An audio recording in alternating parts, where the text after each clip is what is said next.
नमस्कार दोस्तों, कैसे हैं आप लोग। तो आशा है आप लोगों के चेहरों पर मुस्कान होगी। यह एमपीपीएससी मेंस पर आधारित एक वैल्यू एडेड प्रोग्राम है जिसमें हम दैनिक भास्कर, पत्रिका, घटना चक्र एवं महत्वपूर्ण समसामयिक घटनाओं को एमपीपीएससी मेंस के पेपर से जोड़ने का प्रयास करते हैं। तो आइए देखते हैं आज की दो महत्वपूर्ण खबरें जो हमें एमपीपीएससी मेंस के साथ रिलेट करती हैं। तो पहली घटना है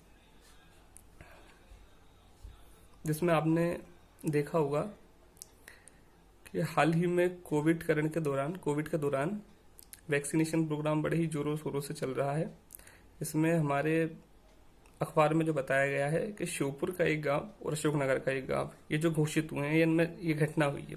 इसके अलावा अनेकों गांव होंगे कि वैक्सीन लगाने के लिए जब स्टाफ जाता है तो इनके साथ अभद्रता की जाती है, मना किया जाता है वैक्सीन लगाने को लेकर, और या फिर किसी भी प्रकार से इनसे कोई संपर्क नहीं किया जाता है। ये पूरे गांव में घूमते हैं, लोगों को प्रचारित करते हैं, समझाते हैं, बिठाते हैं, लेकिन किसी भी व्यक्ति द्वारा ना तो वैक्सीन लगवाई जाती है और ना ही इनकी बात को सुना जाता है। तो ये आज के अखबारों में दो अलग अलग घटनाएं थी, तो इस पे हमें थोड़ा सा सोचना चाहिए और इसको हम जोड़ते हैं पेपर से क्या क्या इसमें हो सकता है। तो मुझे लगता है मुद्दा आप समझ चुके हैं। नॉर्मल मुद्दा ये है कि लगातार वैक्सीन का प्रचार प्रसार करने के बावजूद भी गांवों में अनेक ऐसी घटनाएं सामने आ रही हैं जिसमें वैक्सीन को खारिज किया जा रहा है या मना की जा रही है वैक्सीन लगवाने से, और स्टाफ अगर इसके लिए समझाने का प्रयास करता है तो उनके साथ अभद्र व्यवहार किया जाता है। और ऐसे तक मामले सामने आए हैं जहां स्टाफ के साथ मारपीट की गई हो या उनको पत्थर फेंक के भगाया गया हो गाँव से और गलत व्यवहार किया गया हो। तो आई थिंक आप मुद्दा समझ चुके हैं। ये हम जोड़ सकते हैं आपके पेपर 4 इथिक्स से। तो इथिक्स में जो है अलग अलग प्रकार से हम इसे जोड़ने की कोशिश करेंगे। सबसे पहले केस स्टडी के रूप में इसे अपन जान सकते हैं कि इसके संबंध में केस स्टडी आशा करता हूँ आप सब लोग बनाने की कोशिश करें कि आप एक जिले में एसडीएम के पद पर तैनात हैं और आपके जिले में ऐसी घटनाएं होती हैं जिसमें वैक्सीन लगाने के लिए गए स्टाफ पर ग्रामीणों द्वारा पथराव किया जाता है। तो ऐसी स्थिति में आप क्या करेंगे, तो थोड़ा सा इस पर दिमाग लगाने की कोशिश करें। इसके अलावा इसको जो है हमने जोड़ने की कोशिश की है। आपका इथिक्स का जो पेपर है इसमें पेपर 4 की यूनिट 2 आती है जिसमें एक आता है मनोवृत्ति वाला कॉन्सेप्ट और एक आता है इसमें सांवेगिक बुद्धि वाला कॉन्सेप्ट। तो इससे हम थोड़ा सा इसको रिलेट करते हैं और हमारे लिए ये उदाहरण का काम करेंगे कि मध्य प्रदेश के प्रमुख गाँवों में जो है वैक्सीन कर्मियों को या सुरक्षा कर्मियों को मारने का प्रयास किया गया क्योंकि वो वैक्सीन लगाने की बात कर रहे थे। तो सबसे पहले जो आपका मनोवृत्ति वाला कॉन्सेप्ट है, मनोवृत्ति क्या कहती है कि मनोवृत्ति एक मानसिक तत्परता की स्थिति है जिसमें किसी व्यक्ति द्वारा किसी व्यक्ति, वस्तु, घटना, स्थान या मनोवैज्ञानिक विषय के प्रति एक नजरिया या एक दृष्टिकोण विकसित कर लिया जाता है। ये सकारात्मक भी हो सकता है, नकारात्मक भी हो सकता है, अनुकूल या प्रतिकूल किसी प्रकार का हो सकता है, और ये उसके व्यवहार को मार्गदर्शित करता है। इसके आधार पर व्यक्ति व्यवहार करता है। तो इसमें अगर हम देखें तो ग्रामीणों द्वारा वैक्सीन के प्रति एक नकारात्मक मनोवृत्ति विकसित कर लेना। समझ रहे हैं? उदाहरण के लिए क्या लिखेंगे हम, ग्रामीणों द्वारा वैक्सीन के लिए एक नकारात्मक मनोवृत्ति विकसित कर लेना, परिणाम स्वरूप वैक्सीन लगाने से इनकार करना और स्टाफ के साथ दुर्व्यवहार करना। ठीक, इसे और थोड़ा सा डिटेल में आप समझ लें जिससे कि आपको याद भी रहे। मनोवृत्ति यूनिट के साथ ही कुछ और चीजें जुड़ी हुई हैं जैसे पूर्वाग्रह और विभेद, रूढ़िवादिता, प्रबोधक संप्रेषण, मनोवृत्ति निर्माण कैसे कार्य करती है, इसकी अवधारणा क्या है, घटक क्या है। तो हम इसको कहाँ कहाँ देख सकते हैं, जैसे भारतीय और रूढ़िवादिता। तो भारत एक ग्रामीण व्यवस्था से जुड़ा हुआ देश है। आज भी भारत के अनेक गांव ऐसे हैं जो वैक्सीन को पूर्णता से मना करते हैं और लोगों स्टाफ कर्मियों के द्वारा समझाने के बावजूद भी वे इन पे पथराव करते हैं और किसी प्रकार की वैक्सीन लगाने से मना करते हैं। अब इसका क्या, तो इसमें सामाजिक, आर्थिक, राजनीतिक हर स्तर के कारण हो सकते हैं। जब गांव में इस संदर्भ में पूछा गया तो सर्वप्रथम एक सामाजिक कारण सामने आता है जिसमें बताते हैं कि ये जनसंख्या को नियंत्रित करने का एक तरीका है और जो है इससे और अन्य प्रकार की बीमारियां हो सकती हैं और वैक्सीन लगाने से मना करते हैं। रूढ़िवादिता का कॉन्सेप्ट हम समझ रहे हैं। दूसरी धार्मिक कारण की अगर बात करें तो धर्म विशेष के लोगों का कहना है कि ये एक विशेष धर्म की बीमारी है और ये हम लोगों में होती नहीं है, इसलिए वैक्सीनेशन का कोई फायदा नहीं। तीसरी बात तो हंसी जब आती है जब इसका राजनीतिक कारण भी निकल के आता है कि ये एक निश्चित पार्टी द्वारा, एक विशेष पार्टी द्वारा बनाई गई वैक्सीन है और ये हम नहीं लगवाएंगे। तो ये सामान्य कारण निकल के आते हैं। देख रहे हैं आप, तो भारतीय संदर्भ में अगर रूढ़िवादिता का उदाहरण है तो लिख सकते हैं कि विज्ञान के बढ़ते हुए दौर में भी भारत में अनेक गांव ऐसे हैं जिन्होंने वैक्सीन को लेने से मना कर दिया और विज्ञान की इस सकारात्मक पहल को नकारते हुए उन्होंने बीमारी से अन्य कारणों से लड़ने का उपाय बनाया है। ये रूढ़िवादिता आज भी देखने को मिलती है। तो ये बता सकते हैं अपन। पूर्वाग्रह विभेद की अगर हम बात करें तो वो भी इससे रिलेट होगा। पूर्वाग्रह क्या है? किसी भी विशेष विषय के प्रति एक नकारात्मक मनोवृत्ति विकसित कर लेना। और विभेद क्या है?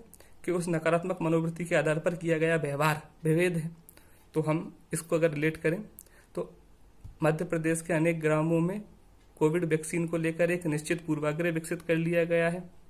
समाचार माध्यम, सोशल मीडिया एवं अन्य बातों से उड़ती हुई अफवाहें कि ये जो है वो जनसंख्या नियंत्रण के लिए है या धर्म विशेष के लिए है, या कोविड बीमारी में एक निष्क्रिय जीवाणु को छोड़ा जाता है वैक्सीन में और शरीर रोग प्रतिरोधक क्षमता लड़ता है, इससे बुखार आने की संभावना रहती है, इससे अन्य प्रकार की बीमारियां होने की संभावना रहती है। ऐसी भ्रांतियां मन में विकसित कर लेना सामान्य सूचनाओं के माध्यम से, और ये उनके मन में पूर्वाग्रह मतलब एक नकारात्मक मनोवृत्ति को विकसित कर लेना, और इसके आधार पर उनके द्वारा विभेद किया गया। जब स्टाफ कर्मी या फिर जब मेडिकल कर्मी उनके ग्रामों में जाते हैं तो वे पथराव करते हैं। समझ रहे हैं? पूर्वाग्रह माने मन में विकसित कर लिया कि गलत है, और विभेद मतलब उनके ऊपर पथराव करना। तो मुझे लगता है आप ये कॉन्सेप्ट इसको समझ सकते हैं इससे।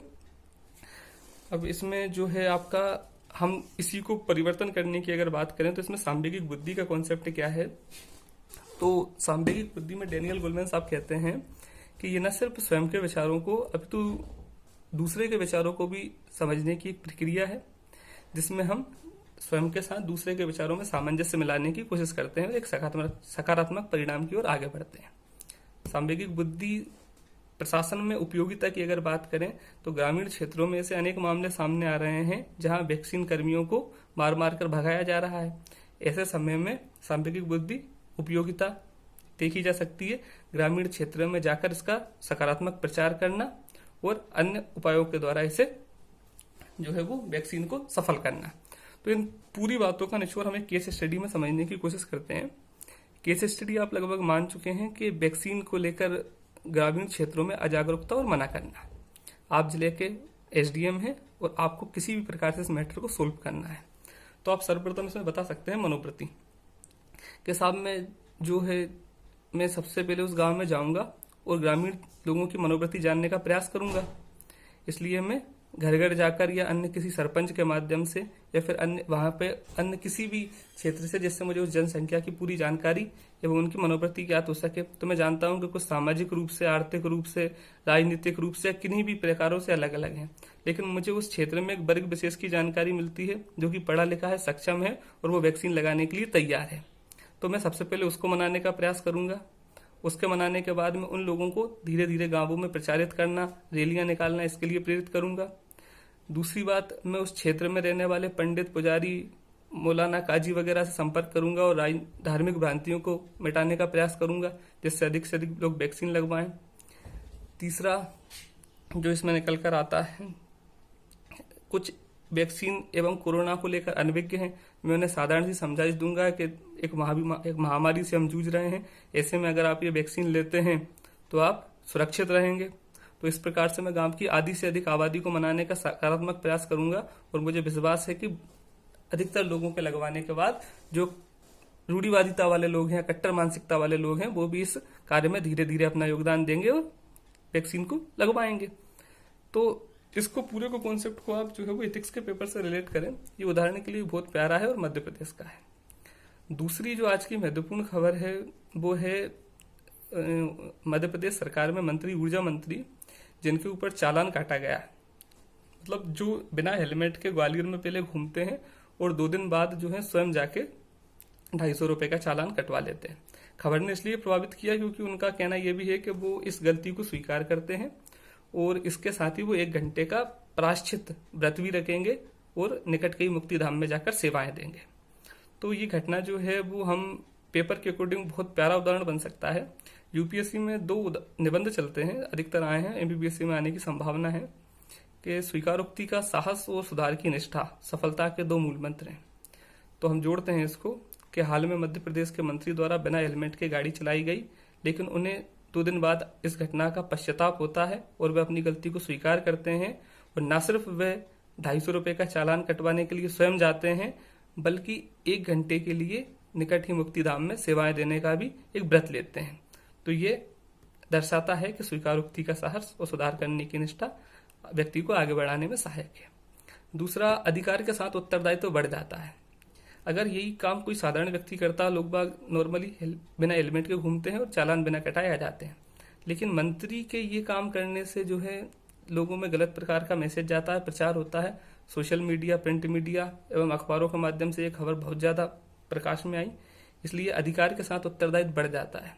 तो आशा की जाती है कि बड़े पद पर या प्रतिष्ठित लोगों से वो ऐसे किसी भी प्रकार के कार्य को ना करें, और करें तो इसे स्वीकार करके अपना सजा का भुगतान करें। तो इसमें अधिकार के साथ उत्तरदायित्व उन्होंने निभाया है और न सिर्फ चालान कटाया बल्कि शारीरिक श्रम करने की बात कही। अब मध्य प्रदेश MPPSC के संदर्भ में अगर देखा जाए तो आप इसको सोशल मीडिया वाला चैप्टर है, हमारा पेपर 2 जो पॉलिटी वाला पेपर है उसका पार्ट A ही कहता है, और शायद यूनिट 3 में आपका कौन सा है, प्रिंट मीडिया या मीडिया की समस्याएं या वर्तमान समाज में मीडिया का महत्व। तो किसी भी आधार पर हम इसको ऐसे समझ सकते हैं, ऐसे जोड़ सकते हैं। और पेपर 3 में भी एक आपकी यूनिट है जो है सोशल मीडिया। तो ये मंत्री जी का जो मैटर हुआ है इसमें सोशल मीडिया का बड़ा योगदान रहा है। उनकी बिना हेलमेट वालों को पोस्ट किए जाना, और बार बार अगर अब किसी का हेलमेट कट रहा था तो वो फोटो बता देता था कि आप मंत्री जी का आप जुर्माना नहीं लगाते और आम जनता को परेशान करते हो।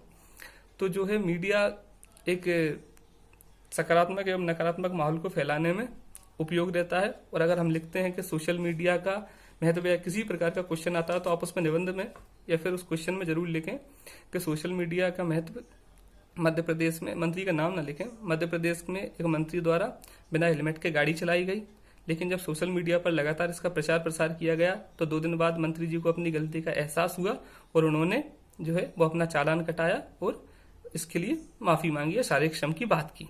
तो सोशल मीडिया का प्रभाव ये प्रिंट मीडिया के साथ भी, अखबार के साथ, किसी के साथ इस एग्जाम्पल को लगाओ, क्योंकि लगातार मीडिया में इस बात के रहने से ही कहीं ना कहीं उनके द्वारा ये काम किया होगा या फिर उनकी अंतरात्मा के द्वारा।